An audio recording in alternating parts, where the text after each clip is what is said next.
جس طرح ڈھال آپ کر دیتے ہیں جنگ میں برستے ہوئے تیروں کے سامنے، تو وہ تیر ڈھال سے ٹکرا کے گر جاتے ہیں اور آپ کو نقصان نہیں پہنچتا، تو روزہ بھی آتش دوزخ سے ڈھال ہے، جہنم کی آگ سے بچانے والا ہے۔ روزے دار کو اللہ کی خاص رحمت نصیب ہوتی ہیں۔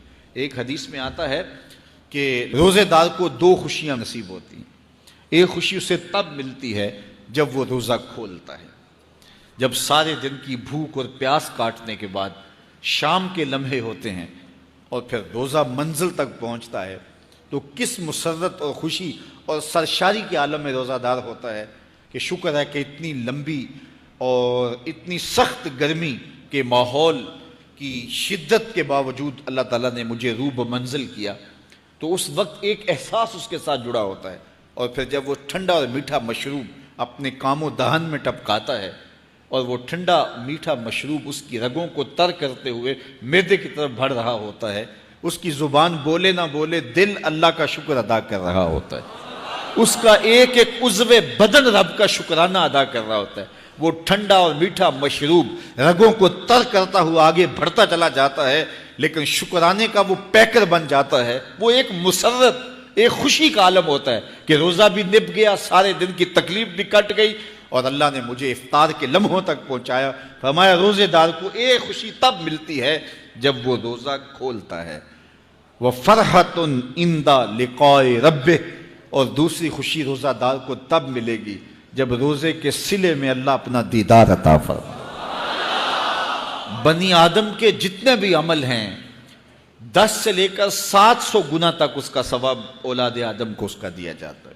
جتنا گڑ ڈالو اتنا ہی میٹھا، تو بعض کو 10 گنا، بعض کو 70 گنا، بعض کو 100 گنا، بعض کو 700 گنا، تو 10 سے لے کر 700 گنا تک بندے کے اعمال کا صلہ دیا جاتا ہے۔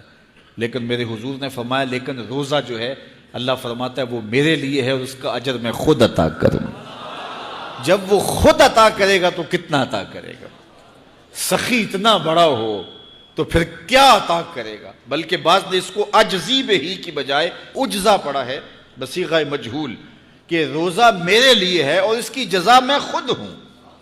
باقی اعمال کی جزا جنت ہے، جنت کی نعمتیں ہیں اور بہت کچھ ہے، لیکن روزے کی جزا میں خود ہوں۔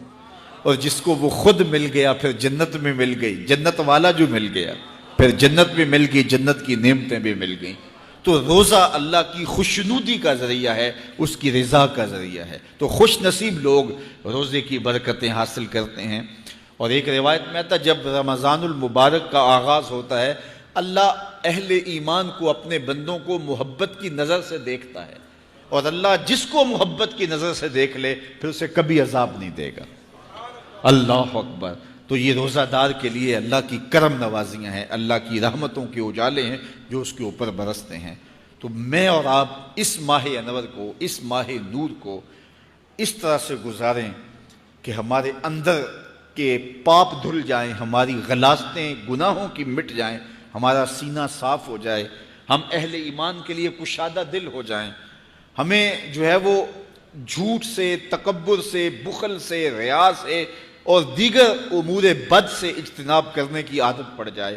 روزہ جو سکھانا چاہتا ہے ہم وہ اس سے سیکھ لیں، اور روزے کی برکات ضبط نفس کی صورت میں ہمیں نصیب ہو جائیں، تو ہم روزے کے بعد بھی، ماہ سیام کے گزرنے کے بعد بھی ایک نئی زندگی لے کر، ایک تازگی لے کر، ایک نور اور روشنی لے کر کے جو ہے وہ معاشرے کے، اسلامی معاشرت کے ایک اہم فرد کی صورت کے اندر جو ہے وہ سامنے آئیں۔